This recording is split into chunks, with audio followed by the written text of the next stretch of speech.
30 हमने आपको कल दिए थे, 30 अभी दे रहे। पानी वाला काम तो जल्दी हो जाएगा।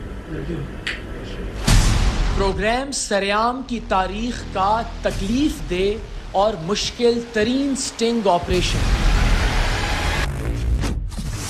अपने ही 2 अराकीन को सबूतों की बुनियाद पर गिरफ्तार करवा दिया।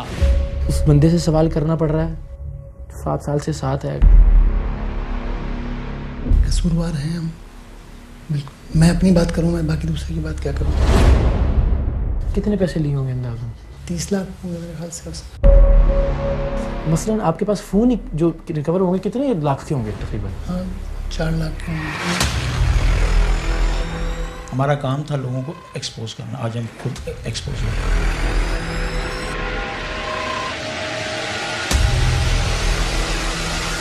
ये हमने एक बंदे की रिकॉर्डिंग किया।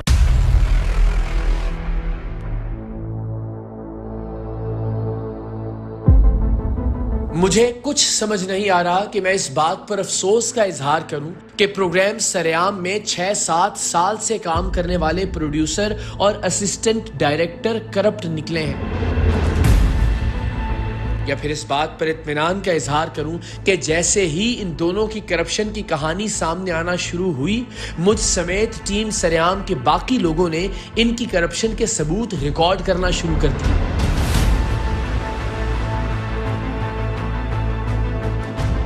ये लोग चंद महीनों से टीम सरेआम के छापे पड़वाने के भी पैसे ले रहे थे और छापे रुकवाने के भी।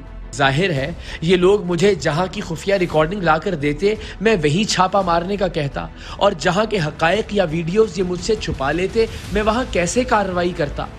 इन लोगों ने पिछले 4-5 महीनों से मुख्तलिफ इन्फॉर्मर्स के जरिए गेस्ट हाउसेज और जराइम और मनशियात के अड्डों से मंथली भी उठाना शुरू कर दी थी। गुज़श्ता 2-4 माह में हम जहां प्रोग्राम करते, ये हमारी कार्रवाई के बाद वहां पहुंचते, उन्हें कहते कि वो ये प्रोग्राम रुकवा सकते हैं बशर्त ये कि उन्हें उनकी मतलूबा रकम दी जाए। प्रोग्राम रुकवाने के लिए मुजरिम कोई भी रकम अदा करने के लिए तैयार हो जाता, लेकिन जाहिर है इस प्रोड्यूसर या असिस्टेंट डायरेक्टर की यह जुर्रत तो थी नहीं कि मुझे प्रोग्राम करने से रोकते या रोकने का कहते, और ना ही अल्लाह के करम से आज तक टीम सरेआम की जानिब से रिकॉर्ड किया जाने वाला कोई भी प्रोग्राम किसी भी वजह से रुका है। सो प्रोग्राम चलने के बाद जब टीम सरेआम के प्रोड्यूसर वसीम कैसर और असिस्टेंट डायरेक्टर साजिद नवाज को प्रोग्राम रुकवाने के लिए रिश्वत देने वाला शोर शराबा करता कि प्रोग्राम तो ऑन एयर हो गया है, तो ये लोग उसे डरा धमकाकर खामोश करवा देते, और अगर कोई एक आध शिकायत मुझ तक पहुंचती भी तो मैं यही समझता कि ये टीम अराकीन से प्रोग्राम ऑन एयर होने की वजह से दुश्मनी निकाल रहे हैं, और हमेशा ऐसे किसी भी शिकायत को निंदा से सबूत का मुतालबा करता, इसलिए कि हमने आज तक हर एक के खिलाफ वीडियो सबूत की बुनियाद पर ही कार्रवाई की है। सो अपने अराकीन के खिलाफ सबूत के बगैर कोई कार्रवाई करना इंसाफ की खिलाफ वर्जी होता, और इसी चीज का इन बदबख्तों ने फायदा उठाया और एक के बाद एक करप्शन की दास्तानें रकम करने लगे। ये जरूर था कि इन टीम अराकीन के मुतल्लिक मिलने वाली शिकायत को मैं न सिर्फ चैनल की आला इंतजामिया तक बाकायदा पहुंचाता रहा, बल्कि इब्तिदाई शिकायत के बाद मैंने टीम सरेआम के प्रोड्यूसर वसीम कैसर और असिस्टेंट डायरेक्टर साजिद नवाज को 1 से ज्यादा बार खबरदार भी किया। इन्हें पकड़े जाने की सूरत में पेश आने वाले हालात से डराया भी, इनके बच्चों के मुस्तकबिल के अंधेर हो जाने की तंबीह भी की, इनकी नौकरी चले जाने का खौफ भी दिलाया, लेकिन करप्शन और लालच की पट्टी इन दोनों की आंखों पर ऐसी बंधी थी कि ये करप्शन की दलदल में धंसते चले गए। ये करप्शन की दुनिया में जैसे जैसे दाखिल हो रहे थे, टीम सरेआम के उस कारकुन का काम और आसान होता जा रहा था जिसे हमने इनकी भत्ताखोरी और रिश्वत सतानी की रिकॉर्डिंग पर मामूर कर रखा था। 30 हमने आपको कल दिए थे, 30 अभी दे रहे। पानी वाला काम तो जल्दी हो जाएगा।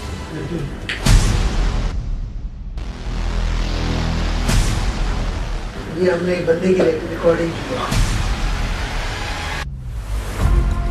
दिखने में ये आसान काम था, लेकिन जरा सोचिए, टीम सरेआम का प्रोड्यूसर और असिस्टेंट डायरेक्टर, जिनका काम ही करप्ट लोगों की खुफिया रिकॉर्डिंग करना था, जो दुनिया के हर खुफिया कैमरे और इसके काम करने के तरीके से वाकिफ थे, खुफिया कैमरे का हर जाविया और हर फ्रेम जानते थे, इनकी खुफिया रिकॉर्डिंग करना हमारे लिए कितना बड़ा चैलेंज होगा। और साथ ही ये भी कि इन लोगों के साथ हमारा बहुत वक्त गुजरा था, एक जज्बाती और इमोशनल अटैचमेंट थी। इन लोगों को पकड़ना, इनके खिलाफ मुकदमा करवाना, इन्हें गिरफ्तार करवा के इनके करतूत सारी दुनिया के सामने रखना, ये भी आसान फैसला नहीं था। लेकिन जब रब्बे जुल जलाल किसी की रस्सी खींचता है तो इसके तमाम हवास काम करना बंद कर देते हैं। टीम सरेआम के इन दोनों मेंबरान के साथ भी ऐसा ही हुआ। इन्हें गुमान भी नहीं हुआ कि इनके हर लम्हे की खुफिया रिकॉर्डिंग की जा रही है और एक दिन आएगा कि जिन लोगों को 8 वर्षों तक ये टेलीविजन के कैमरों के सामने कटहरे में खड़ा करते रहे, ये खुद भी मुजरिम बनकर उसी कटहरे में खड़े होंगे। हमारा काम था लोगों को एक्सपोज करना, आज हम खुद एक्सपोज हो गए। कितने पैसे लिए होंगे अंदाज़ा? 30 लाख होंगे मेरे ख्याल से। कसूरवार हैं हम, बिल्कुल। मैं अपनी बात करूँ, मैं बाकी दूसरे की बात क्या करूँ।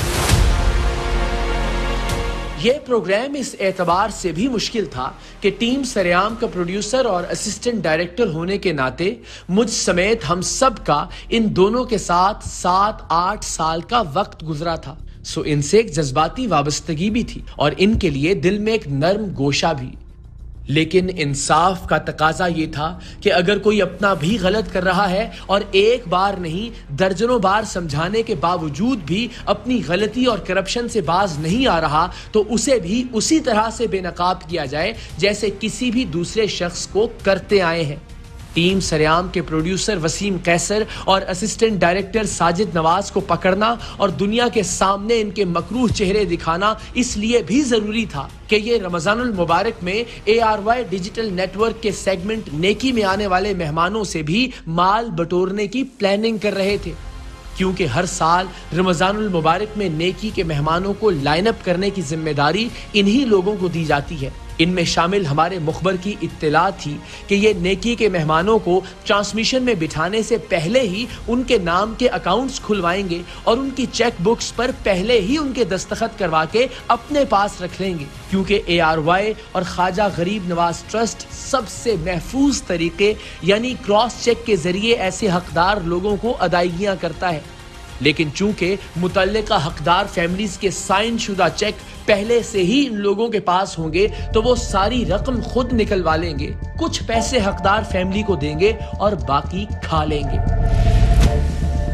इस बरस के नेकी सेगमेंट के मेहमान अमजद हुसैन के घर जाकर इन्होंने उनकी कुछ वीडियोस भी रिकॉर्ड की जो ये किसी ऐसे डोनर को भिजवाकर उससे पैसे मंगवाना चाहते थे जो इनसे किसी तरह बराह रास्त राब्ते में आ गया था। इन तमाम चीजों की एक एक लम्हे की खुफिया रिकॉर्डिंग टीम सरेआम के पास मौजूद है। टीम सरेआम के छापे के नाम पर पैसे लेने की तमाम खुफिया रिकॉर्डिंग्स भी हमारे पास महफूज हैं। इनके करतूत जानने के लिए एक आध वीडियो की झलक देखिए, क्योंकि अगर सब वीडियोस को ऑन एयर किया तो कम से कम 10 प्रोग्राम दरकार होंगे। पहले तो ये 70 दिए थे मैंने, 30 ही हो गए हैं। एक भाई ने दे दिए, 2 हो गए पूरे। बस ये कि छापा लग जाएगा और मना हो जाएगा, टाइम लगेगा भाई। अब ये मेरा पर्सनल मैटर है, ठीक है ना। पर्सनल मैटर ये है कि मेरी एक जगह है, ठीक है, वहाँ मेरा बड़ा अच्छा सेटअप था। खुद ये मुझे बताओ कि वो जो जगह है वो तुम्हारी वो मेरी अपनी जगह है। और ये काम पुलिस का भी नहीं है, पुलिस का भी नहीं, फूड वालों का काम है। पुलिस तो कभी भी नहीं बंद करा सकती। सही सही। पानी वाला काम तो जल्दी हो जाएगा। नहीं, ये हो तो जाएगा, मुश्किल काम नहीं है। कितने बस काउंट कर लें आप।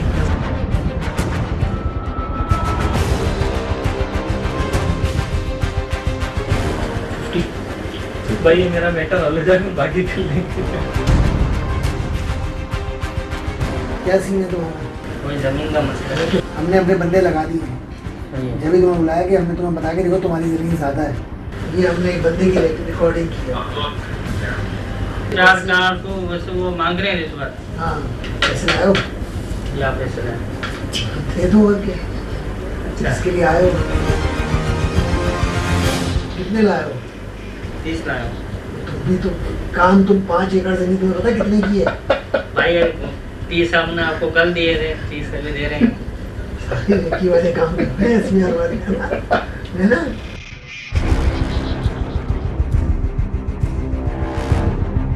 इन लोगों की सारी खुफिया वीडियोस दिखाने की जरूरत इसलिए भी नहीं क्योंकि पकड़े जाने के बाद इन्होंने सब कुछ खुद तस्लीम कर लिया। वो भी तस्लीम किया जिसकी खुफिया रिकॉर्डिंग हमारे पास थी और वो भी जो हम रिकॉर्ड नहीं कर सके। इन लोगों के आंसुओं और जज्बातियत पर मत जाइएगा। पकड़े जाने पर तो कातिल भी माफिया मांगता है और गिड़गिड़ा गिड़गिड़ा कर रोता है। इन लोगों को तो पकड़े जाने से पहले बारहा समझाया भी गया और इन लोगों की जरूरियात और आसाइशों का ख्याल रखने की बात बार बार इसलिए दोहराई जाएगी, इसलिए नशर की जाएगी कि इनके इस भौंडे जवाज को भी खत्म किया जा सके कि इन्हें अपनी किसी जरूरत को पूरा करने के लिए करप्शन करने की जरूरत पड़ी। सो सबसे पहले टीम सरेआम के असिस्टेंट डायरेक्टर साजिद नवाज की एतराफी गुफ्तगू सुनिए। याद रहे, साजिद और वसीम के खिलाफ सबूत इकट्ठे करके पहला मुकदमा मैंने यानी इकरारुल हसन ने खुद अपनी मुद्दत में दर्ज करवा के इन्हें गिरफ्तार करवाया।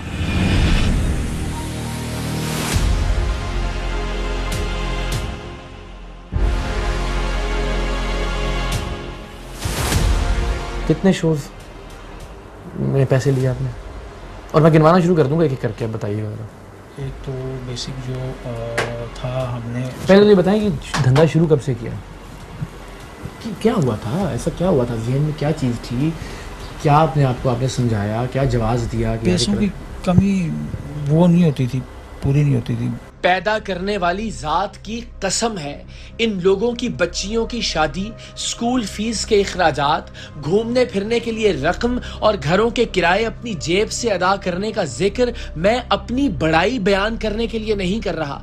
आप सबको ये बताना मकसूद है कि मैं और ARY हर जरूरत में फाइनेंशियली और मोरली इन लोगों के साथ हमेशा खड़े थे, लेकिन फिर भी इन लोगों ने बदतरीन करप्शन की।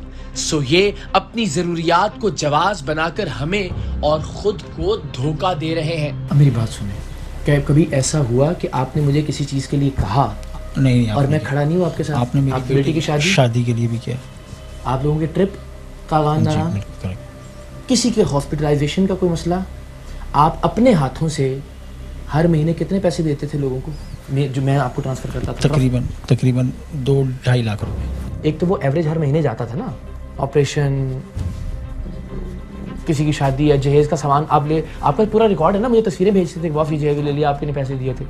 आप जिस दिन पकड़े गए हैं उस दिन कितने पैसे मैंने जो आपको दिए और आपने लोगों में तकसीम किए? वो आपने एक 50,000 रुपये दिए थे एक के, और एक के 20 एक दिन में 70,000 रुपये आपने दिए लोगों को। एक की शादी थी, एक के घर के किराए का मामला था। तो आप खुद भी जब मुझे कहते थे तो मैं खड़ा नहीं होता था आप लोगों के साथ। पैसे की कब मैंने आपको प्रॉब्लम आने दी, किसी तकलीफ, लेकिन वो आपसे किसी इलाज में, किसी शादी में आपने कभी कोई कमी नहीं छोड़ी, बस वो आपसे मांगने में बस वो होता था कि नहीं। साजिद का ये कहना कि आप हमारा ख्याल तो रखते थे लेकिन हमें आपसे खुद मांगते हुए अच्छा नहीं लगता था, ये बात एक मजाक है। मतलब आप जिस्म फरोशी वाले गेस्ट हाउसेस से पैसे मांग सकते हैं, सरेआम के नाम पर हर ऐरे गैरे से पैसे ले सकते हैं, मुझसे अपनी जरूरत के लिए कहते हुए आपको शर्म आती थी? शर्म की बात है। तो आपने सोचा कि 2 नंबरी शुरू कर देनी चाहिए, पैसे थोड़े कम पड़ रहे हैं। तो ये तो हमारा बंदे को जिसको भी हम पकड़ते थे आप और मैं मिलके, हमारे जो प्रोड्यूसर थे वसीम साहब, सारे जो भी माशाल्लाह आपके साथ अंदर हैं, तो वो भी तो यही कहता था। पुलिस वालों के हवाले से जब हम करते थे तो ये बताते थे कि जी हमारी तनख्वाह कम है या हमारे अखराजात ज़्यादा हैं या हमें तफ्तीश के पैसे भी खुद, तो वो तो फिर तो वो भी ठीक थे सारे के सारे, जितने लोग हमने पकड़े अब तक पिछले 8 साल में। हमने ज़्यादती की फिर उनको पकड़ के? नहीं, ज़्यादती तो नहीं की, हमारा काम था लोगों को एक्सपोज करना। आज हम खुद एक्सपोज हो गए। मेरी तकलीफ का अंदाज़ा है आपको? बहुत तकलीफ।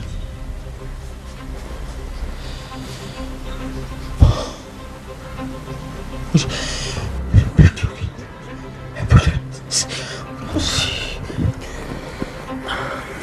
रहूंगा, साथ खड़ा रहूंगा उनके, क्या करूंगा? आपका क्या करूंगा? सोचना था ना, मैंने कितनी बार समझाया था? बहुत बड़ी मिस्टेक, कितनी बार समझाया? बहुत बड़ी मिस्टेक। क्या लगता था पकड़े नहीं जाएंगे यार? क्यों नहीं पकड़े जाओ? कौन लोग थे आप? चोरी नहीं छुपती करा भाई, चोरी नहीं छुपती, चोरी नहीं छुपती। आपने बहुत कोऑपरेट किया, हम इस सिचुएशन पे आके खड़े हुए, हमने यही साथ ही मेरे बस हम यही बोल रहे थे कि नहीं यार हमने बहुत गलत किया। हम तो मैं आपको ना, जब मैं घर पे बुलाता था, मैं आपको मीटिंग करता था, अच्छा मैं पूरी आपको कहता था यार आज से बस आप लोग ठीक हो जाए, बस नए सिरे से करेंगे काम, बस कल से ठीक है, बड़े जज्बे के साथ उठते थे हम। फिर मैं अगले दिन फ़ोन करता था उनको, मैं कहता था यार ठीक हुए कुछ, इन्होंने कोई अपनी बातें की बस, मैं सही से आप काम करना है। हालांकि मुझे कहते थे नहीं अभी तो ये पैसे पकड़ के फैला देगा यार। मैं रात को ये बैठ के सोच रहा था यार ये हुआ बहुत गलत हुआ, शायद अल्लाह ताला कोई ऐसा चांस दे, पैर पकड़ के भी माफ़ी मांगनी पड़े, मांग लूँगा, लेकिन काम ईमानदारी से करूँगा, ये मैंने सोचा। कौन मौका देगा आपको? कोई नहीं देगा, लेकिन सोचा था, खौफ आया। अल्लाह से नौकरी कहाँ मिलेगी आपको? आप जैसा इंसान नहीं मिलेगा। बस मुझे तो नंगा कर दिया आपने सब लोगों के सामने।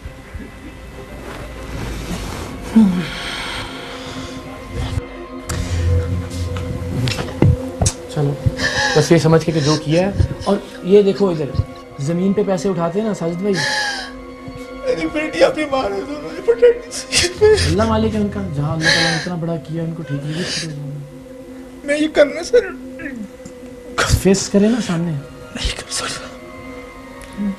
लोग कहेंगे अपने बंदे का चेहरा दिखाया नहीं, दूसरों की पूरी दुनिया को बेनकाब करते थे। मैं बस हम ये जज्बाती मनाजिर इसलिए नशर कर रहे हैं कि इनके आंसुओं में इनके गुनाह का एतराफ है। हम इनके लिए ना तो खुद कोई हमदर्दी रखते हैं, ना ये चाहते हैं कि आप इनके लिए कोई नरम गोशा रखें। सभी मुजरिम पकड़े जाने के बाद रोते हैं, और इन्हें तो पकड़े जाने से पहले कई बार मुतनब्बह भी किया गया था। मुजरिमों के रोने का हरगिज ये मतलब नहीं कि उन्हें माफ कर दिया जाए, और इंशाअल्लाह ये लोग भी अपने किए की सजा भुगते। यार वो माजूर बंदा जिसकी बीवी हाथ जोड़ के रो पड़ी थी कि मुझे सीढ़ियों के बगैर वाला घर ले दे, मैं नहीं चढ़ सकता सीढ़ियाँ, उसके पैसे लेने पहुंचे हुए थे आप लोग? नहीं, उसका वसीम भाई से किसी ने कांटेक्ट किया था खातून ने, तो उसको तो ओवरऑल वो देख रहे थे। आपके लिए नहीं, मेरे इल्म में था। हसीब की बीवी के अकाउंट में पैसे आने थे? हाँ, ये मेरे इल्म में था। हसीब प्रॉपर्टी एजेंट बना हुआ था? हाँ बिल्कुल मेरे इल्म में। सारी रिकॉर्डिंग है। शहजाद के नाम पे पैसे लेने के लिए भेजा ना आपने मलिक को फारिम बर्नी ट्रस्ट में रिकॉर्डिंग करने के लिए बच्चों की, वो था आपके नॉलेज में? हाँ वो था मेरे नॉलेज। वो भी पैसे मंगवाने थे डोनर से? वो उससे भी वसीम भाई कांटेक्ट में, मगर मंगवाने थे ना आपके नॉलेज में? थे, मंगवाने थे, बिल्कुल थे मेरे। कहाँ मोटा क्या जहन में आता है? मटियारी में कितने पैसे लिए उससे, जो डिप्टी कमिश्नर का था, उससे डीसी का? मेरे ख्याल आई थिंक 4.5 लाख। 4.5 लाख लिया। और उसके अलावा फिर वो कोई भी आता था 50,000, 1 लाख, फिर उसमें एक जो रिकॉर्डिंग आपकी वो तो सारी 70,000, 30,000, लाख रुपए वाली सब। कितने होंगे पैसे तकरीबन साल में? कितने बना दिए? साल में 8-9 लाख रुपए बना दिए। 8-9 यही सोच के कि यार मैं हुआ कुछ उससे? कुछ भी नहीं। कोई हराम के पैसों ने कोई जिंदगी में तब्दीली, बच्चियों का इलाज हो गया, वो आपकी अपनी कोई जिंदगी समझ नहीं। काशिफ से पैसे लेने के लिए भिजवाया था KMC वाले से? काशिफ लिए पैसे नहीं लिए? KMC वाला वो काशिफ रजा, डिप्टी डायरेक्टर ऑफ इमिग्रेशन। हाँ, उससे मेरे ख्याल वो सदफ ने फिर आपको आगाह किया था ना कि ना भेजें उसका कोई मीडिया वाला? हाँ, सदर के पास फ़ोन आया था कि ये आप लोग क्या कर रहे हो। कितने पैसे लेने थे उससे अगर लेते तो? डील क्या हुई थी उससे? डील उससे वसीम भाई कॉन्ट्रैक्ट में थे। रहमानी कितने पैसे महीने के ला के देता था आपको? 40, 50, 60 तक दिए। गेस्ट हाउस वालों से उठाता था पैसे, जो ये प्रोस्टिट्यूशन वाले हैं और सारे। इतना गिर सकते हैं हम लोग साजिद भाई कि प्रोस्टिट्यूशन के पैसे खा रहे हैं? आंखें बंद हो गई थी। और के बाद जो आपके जहन में, मेरे जहन में आ रहा हो, आपको खुद पता हो ना। देखिए मैंने पूछने पे मेरे बताया तो आपने क्या नदामत हुई आपको? देखिए ना, कंडीशन ऐसी है, दिमाग आप सामने खड़े हुए माइक जो कभी जिंदगी में नहीं सोचा था ऐसा। साजिद भाई कभी जहाज में सफ़र करने का सोच सकते थे आप और मैं? नहीं, कभी नहीं सोचा। कभी मैं बिजनेस क्लास में तसव्वुर कर सकता था ट्रैवल करने का?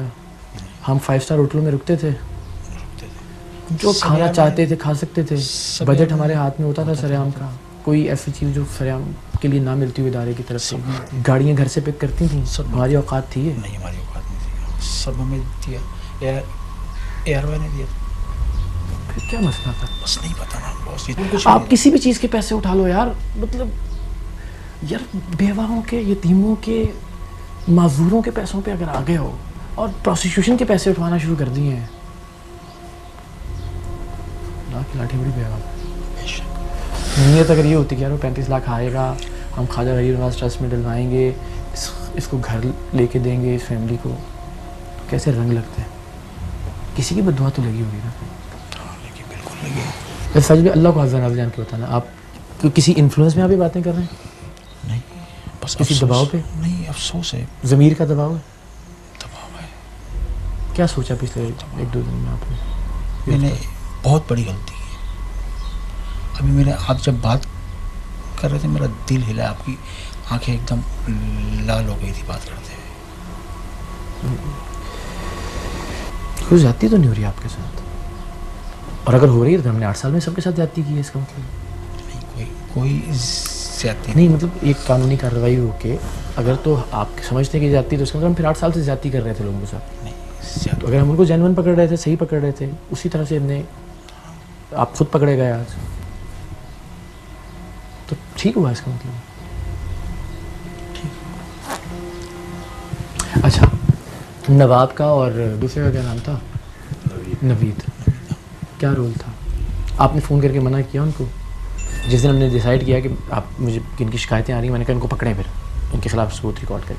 आपने फ़ोन किया उनको, मना किया कि बेटा अभी 1 आध महीना रुक जाओ, नहीं, खामोशी इख्तियार करो? मैंने ये नहीं कहा कि 1 महीना रुक जाओ, मैंने उनको तंबी कर दी थी कि इस तरीके का होने वाला। तो आप उनसे कुछ लेते थे? कभी कोई इन्वॉल्वमेंट रही? एक दफ़ा नवीद से आई थिंक 10,000 रुपये लिए थे बस। और किस चीज़ की? वो भी कोई मेरे ख्याल केस के हवाले से किया था, वहाँ से उसने लिए थे पैसे बस। बाकी तो इस्लामाबाद भेज के कुछ पैसे मंगवाए थे नवीद को? इस्लामाबाद गया था ये एक खातून से, मेरे ख्याल से इसने 50,000 लिए थे। अली जो हमने अबू बकर को बाज़ियाब करवाया था इस्लामाबाद से, आपने मुझे मैसेज भी किया पहले दिन, मुझे सारा पता था कि क्या हो रहा है, ठीक है, कि वो आ रहा है उसका शौहर। फिर दूसरी बार भी आया, फिर आप लोग भी मिलने गए उसको? नहीं, हम नहीं गए मिलने, वो 2 मरतबा ऑफिस से आया। क्या इरादा था? क्या मांगे? 5 लाख मांग ली थी आपने? उसमें जो बातचीत कर रहे थे वो वसीम भाई कर रहे थे, लेकिन फिर उसमें मैंने मना कर दिया था कि नहीं लें। क्यों? आपको लगता था ये पकड़वा देगा? अच्छा, वो आपने अपना जो यूट्यूब चैनल बनाया था, जो लड़की होस्ट थी उसकी, रॉयल तेस, उसमें किसी को पकड़ के लिए पैसे? उस पर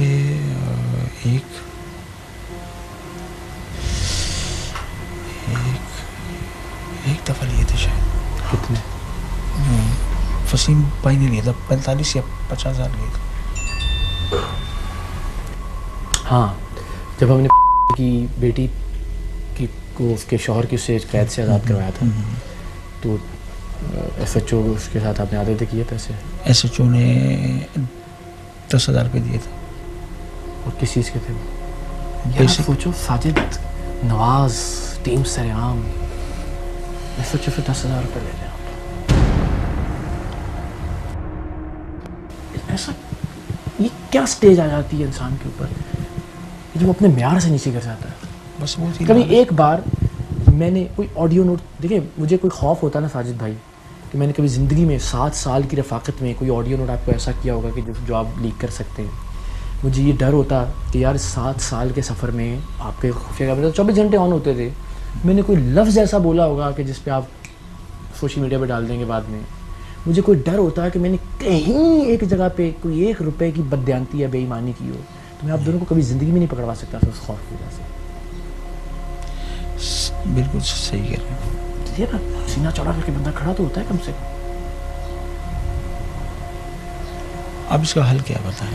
बहुत शर्मिंदगी है, कुछ पता नहीं मुझे, अल्लाह की कसम। आप पे ना आए कोई बात, हम वो अरे करने के लिए तैयार हैं बस। नहीं क्यों नहीं आएगी मुझ पे बात? साजिद भाई क्या हो गया? मैं दिखा देता हूँ आपको।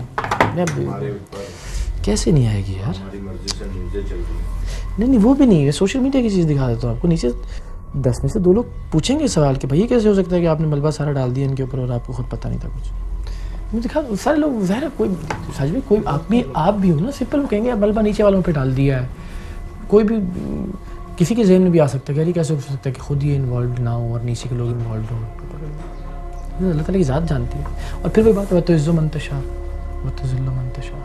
प्रोड्यूसर वसीम कैसर साजिद से थोड़ा कम शर्मिंदा था, अपने आंसू बार बार रोकने की कोशिश कर रहा था, लेकिन वो जिन्हें सरेआम प्रोग्राम की वजह से इज्जत, दौलत, शनाख्त सब कुछ मिला, अपनी हवस और लालच की वजह से अब दुनिया के सामने रुस्वा हो रहे हैं। जैसे किसी दूसरे मुजरिम के लिए कोई माफी नहीं थी, वैसे ही ये लोग भी अपनी सजा को पहुंचे। कसूरवार हैं हम, बिल्कुल। मैं अपनी बात करूं, मैं बाकी दूसरे की बात क्या करूं?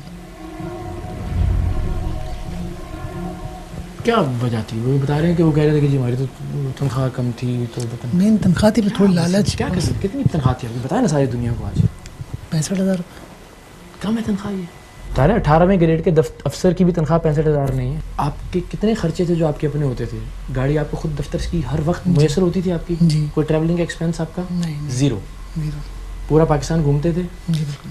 किस में जाते थे? जहाज़ में। जब अच्छे होटलों में रुकते थे? हाँ, खाने में कोई मसला होता नहीं, था? कोई मसला नहीं था। सारी जिम्मेदारी ऑफिस की थी? जी बिल्कुल। मैं अपने कपड़ों के पैसे नहीं लेते थे आप? लेता था कभी? नहीं लेते। वो रसीदें खरीद के खुद आपको देता था कि यार आप ऐसे ही सरेआम में इस्तेमाल कर लें? बिल्कुल ऐसे ही। बहुत सी बातें हैं जो शायद आम लोगों की समझ में ना आए, लेकिन वजाहत के लिए यह बताना जरूरी है कि सरेआम के हर प्रोग्राम का ARY ने एक बजट तफवीज कर रखा होता है। प्रोग्राम की रिकॉर्डिंग के अलावा भी सिर्फ रैकी और तहकीक के लिए भी जाना हो तो गाड़ी, रहना, खाना, इन्फॉर्मर के पैसे सब इदारे की जिम्मेदारी होती है। यहां तक कि मेजबान के कपड़ों तक के पैसे ARY देता है। वो अलग बात कि मैं कपड़े अपनी जेब से खरीदकर उसकी रसीदें इन लोगों को दे दिया करता था कि ये सरेआम की तहकीक या रिकॉर्डिंग में खुले हाथ से खर्च कर सकें, लेकिन उसके बावजूद ये 2 नंबरी से बाज नहीं आए। मसलन आपके पास फ़ोन ही जो रिकवर होंगे कितने लाख के होंगे तकरीबन? हाँ, 4 लाख के होंगे। तो सोचा था कि हम ऐसे भी खड़े होंगे आमने सामने? अल्लाह की मर्जी, अपनी गलतियाँ हैं बिल्कुल। नहीं, मैं अपनी गलतियाँ हैं उसको मैं एतराफ़ कर रहा हूँ। कितनी बार मैं साजिद भाई से भी पूछा, कितनी बार समझाया आपको या नहीं समझाया, या बस खाली आपको वार्निंग दिए बगैर? नहीं, बहुत दफ़ा। 7 साल के सफ़र में एक जुमला, कोई एक लफ्ज़, कोई एक चीज़ जो मैंने आपसे कहा हो गलत करने के लिए, नहीं, अपनी बच्चियों की कसम खा के बताएं। नहीं, इन 3 दिन में भी मुझसे जिसने आपके बारे में पूछा, मैंने एक ही बात बोली कि नहीं, इकरार की तरफ से कभी कुछ नहीं है, जो भी था हमारा था। कितने पैसे लिए होंगे अंदाज़ा? 10 लाख रुपए मेरे ख्याल से। नहीं, 10 लाख कैसे गिनते हैं? हम शुरू करते हैं अभी रिसेंट टाइम्स में। मटियारी कितने पैसे? अगर अब मैं अपनी टोटल SSP साहब वाले केस से लेके और DC साहब के PA के केस तक टोटल कितने पैसे? मैं अपने हिस्से की बता रहा हूँ ना कि मुझे नहीं, टोटल बताएं, फिर हिस्सा हम खुद कर लेंगे। टोटल मुझे नहीं आइडिया। 30 लाख मेरे ख्याल से बस। क्या पिछले 24-48 घंटों में दिमाग में फैमिली का, बस घर वालों का, बेटियों का, बीवी, और कुछ नहीं। बेटी को, छोटी सी बेटी को लेके हर वक्त चक्कर लगा रही है बार बार। बस वही है। जब मैं कहता था दोस्तों क्यों नहीं आती थी बेटियां से, बेटियों का नाम लेके लेके कहते थे ना, बच्चियों के सामने आएगा, रुक जाओ। क्या ज्यादती 8 साल में मैंने की होगी आप लोगों से, जो यहाँ ला के खड़ा कर दिया मुझे कि एक तो उस बंदे से सवाल करना पड़ रहा है, 7 साल से साथ है, खाया पिया। कभी ऐसा हुआ कि हमने खाना साथ खाया हो, ऑल्दो कि उस खाने का बजट ARY कि उसमें होता था और मैंने पैसे ना दिए उसके? मैंने कहा ना, आपकी तरफ से कोई कंप्लेंट नहीं। क्या मसला था फिर यार? बस अपनी ज़ाती ख्वाहिशात कह लें और क्या कहें। सीधे सीधे उसूल रखे हुए थे हमने अपनी ज़िंदगी में, जिसके खिलाफ एविडेंस होगा उसके खिलाफ बात करेंगे, ज़ाती ज़िंदगी में किसी की कभी मुदाखलत नहीं करेंगे। ऐसे ही ऐसे ही, बिल्कुल ऐसे ही। उस पर अमल दरामद भी करते रहे भरपूर। ऐसे आप बात हो जाती थी कि यार नहीं बॉस आ गई ना वीडियो, तो ये कह तो रहा है कि फ़लाँ मेरे साथ इन्वॉल्व है, लेकिन नहीं, उसूल है कि भाई नहीं, जिसके खिलाफ सबूत है उसके खिलाफ बात करें। एंड यू नो कि आपके खिलाफ ये सारे सबूत हैं। हाँ, नहीं है। कभी एहसास नहीं हुआ कि ये रिकॉर्डिंग हो रही होगी हमारी? आप तो करते रहे ये काम 7 साल 8 साल खुद। हम उसमें कह रहे हैं लालच।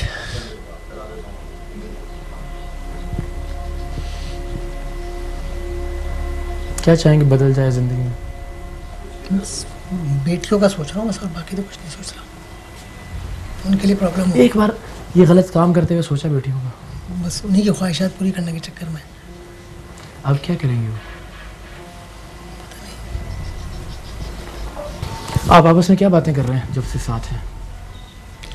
आपस में वही ये बात तो नहीं निकलेंगे बताते हैं इनको जिसने किया हमारे? नहीं, फैमिली का सोच रहे थे कुछ। वैसे इतना टाइम साथ गुजारते तो उस वक्त क्यों नहीं सोचते थे? बस ये मुझे एक बार मैं सोचता था तो आपसे कहता था ना, आपको घर बुला के भी, अपने रूम में भी, ऑफिस में भी। उस वक्त आपको क्या लगता था कि क्यों नहीं पकड़े जाएंगे हम? नहीं कि बस देखिए अगर बंदे को यकीन हो कि मैं पकड़ा जाऊँगा, मैं इनका भी यही कह रहा था, फिर तो आप गलत काम नहीं करें।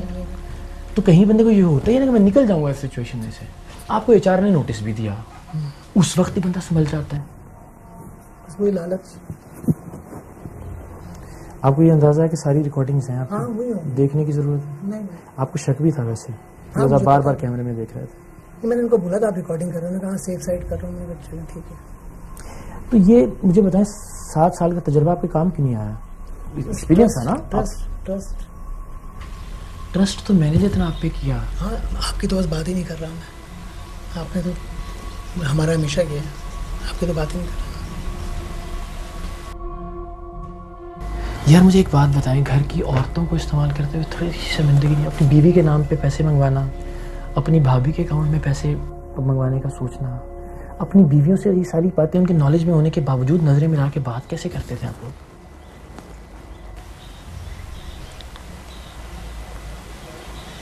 आप कहते थे ना वसीम कि अभी भी इनको भी, जब आप कह रहे थे 35 लाख वाले मामले पे, कि मैं कहूँगा ना मैंने किया मैंने ये, जब भी कहा फिर नजर मिला के बात करें ना। मैं कसूरवार हूँ, मैं तो आपको पहले कहा कि मेरी गलती है सब। वसीम आपने सोचा था कभी कि टीम सरेआम के जांबाज आपको देखते हैं कि यार वसीम सैयद, आपकी तस्वीरें आपको आइडियलाइज करते हैं, बड़े शो के होस्ट हैं आप अल्लाह ताला की मेहरबानी से, और हथकड़ियाँ लगी हुई होंगी ऐसे, और बच्चियाँ बाहर रुल रही होंगी?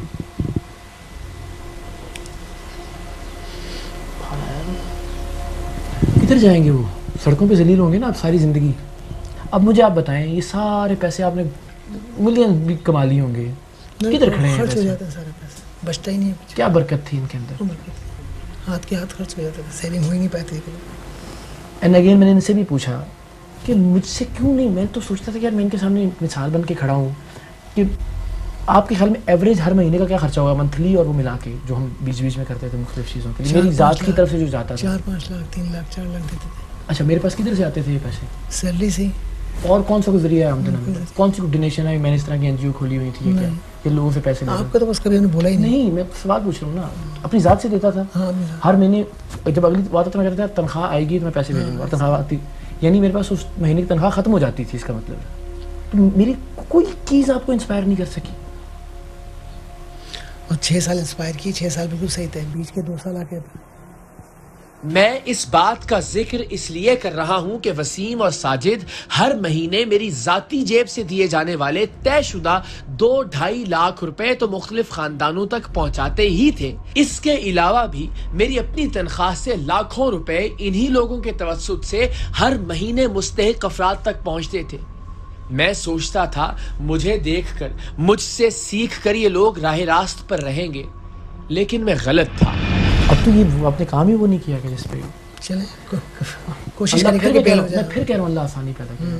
मुझे पता है बाहर निकल के आपने मुझे ही सबसे पहले फायर मारा। नहीं, आई नो दैट। नहीं, मैं आपसे कहूँगा 3 दिन सिर्फ जिसने मुझसे जो एजेंसी वाले भी पूछते रहे, आपका नाम एक दफ़ा भी नहीं लिया मैंने। पूछ सकते हैं तो आप नहीं, अगर है तो लेना। नहीं, इसलिए आप कहेंगे आपका नाम था नहीं, वही मतलब कभी बुराई नहीं की। कल भी पूछते रहे कि मैंने मौका दिया आपको कोई बुराई करने? नहीं, कभी नहीं। मैंने अगर आपको ना, मैं इस वक्त अपने आप को मुजरिम समझ रहा होता, मैं समझ रहा हूँ खैर अभी भी, अगर मैंने आप लोगों को मना ना किया होता या बिठा के समझाया ना होता।